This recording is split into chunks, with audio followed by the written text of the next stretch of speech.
guide us into a conversation, getting to the heart of some matters. I love you.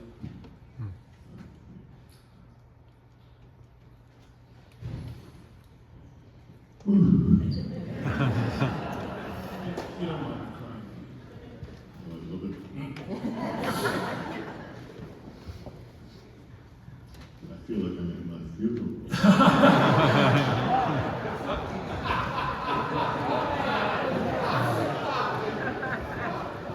Very few people get to hear their eulogy. Thank you. So when it comes time for the real eulogy, of course I ask you, but we have lots of time. You can just, if it weren't for me, a lot of you wouldn't be married. And if it weren't for me, a lot of you wouldn't have your name. And if it weren't for me, a lot of you would not have your B-mitzvah. We say B-mitzvah nowadays because of the prevalence of gender identity. And if it were not for me, some of you would not have received the little bit of comfort that God has granted me the opportunity to offer. So I want to talk for a minute about our spiritual development, looking into ourselves and seeing the vision of the kind of person who we are and the kind of person we can grow into more and more and more.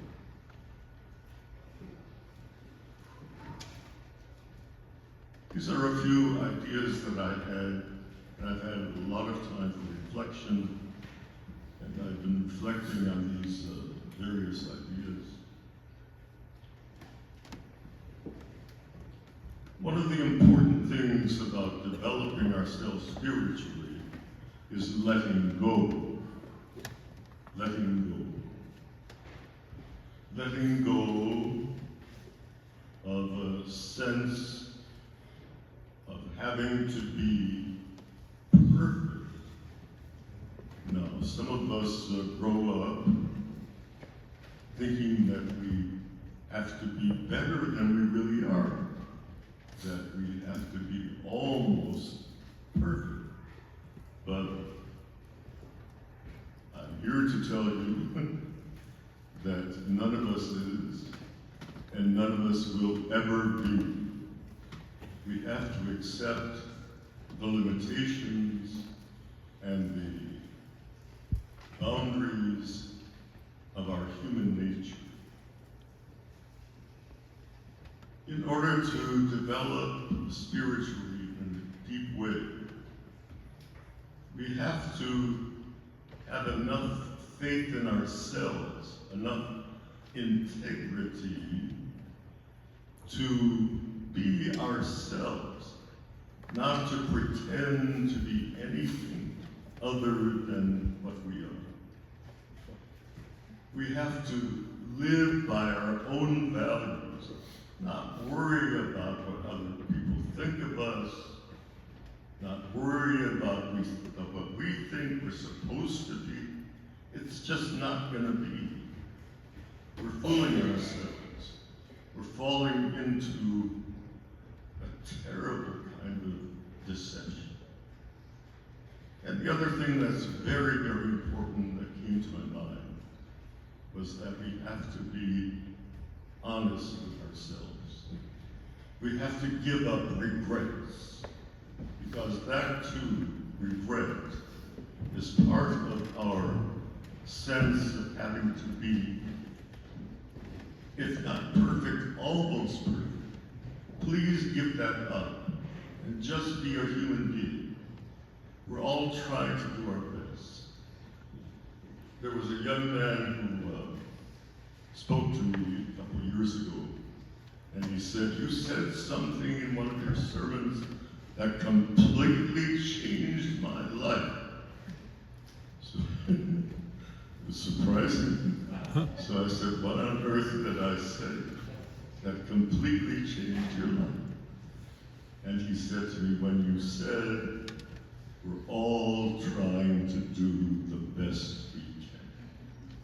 Believe that about yourselves and give up any idea that there's some lack, failure in who you are, in what you do."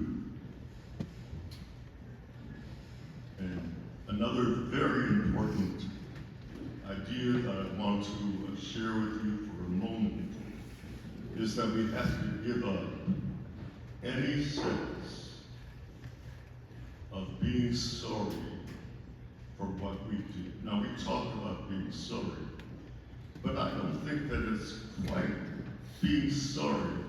It's having a sense of being able to unfold that which is within us and to unfold the soul that is the essence of our being. Our Jewish tradition teaches us, "Neshama shenatatabi te'orami." The soul which you have given me is pure. Get in touch with your pure soul, the purity of who you are in the profundity of your being. All of us have regrets, and I have my regrets as well that I feel very comfortable sharing with you. My biggest regret is that it took me so long in my life to come out as gay. It was so difficult for me. Back in my day, if a person were gay, they would possibly go to jail. They would possibly get fired from their jobs. They might be evicted from their apartment, and they would suffer terrible ostracism from other people in the society who thought that they were better than someone who's gay, that it was considered to be a mental illness. It was in the book listing all the mental illnesses. Of course, that's not there anymore, thank God. Thank God times have changed, and people can talk about being gay openly and understanding that there's a spectrum of sexuality. It's not binary, homosexual, heterosexual. There's a whole spectrum, and we can be comfortable with the spectrum at any period of our lives. That might change through the years. So I certainly forgive myself now for not having come out when I was younger. I was in my middle 40s before I began to be public about my sexuality. I had told a few people, just a couple people before that, but when I reached my middle 40s, I began to tell more people, and many of the people in the congregation knew about it, those old-timers, and some of you have told me that they didn't know about it, that they were surprised and shocked. I was surprised and shocked also. So I realized how important it is to be true to myself, to be true to who I am, to be true to the way that God created me, because we're born that way. It's nothing that we choose to be. It's what we come into the world with, and nobody knows yet why. There is no gay gene, apparently, from what we understand. There is no gay anything within us. There is no gay decision that we make. It's impossible to decide, especially in my day, when you could go to jail and get fired and get evicted and suffer all kinds of ostracism from the society. It would be insane to make it public. One of the worst things about being gay back in the day was that there was very little idea of having a gay relationship. That gay people were doomed to be alone for the rest of their lives. And loneliness was a major factor in the depression that many gay people felt. They just would never be able to have a partner. And if you wanted to have sex, you would just have to be very covert and go to some hidden place like the Rambles in Central Park and other places like that. Hidden places. It's a terrible, terrible burden.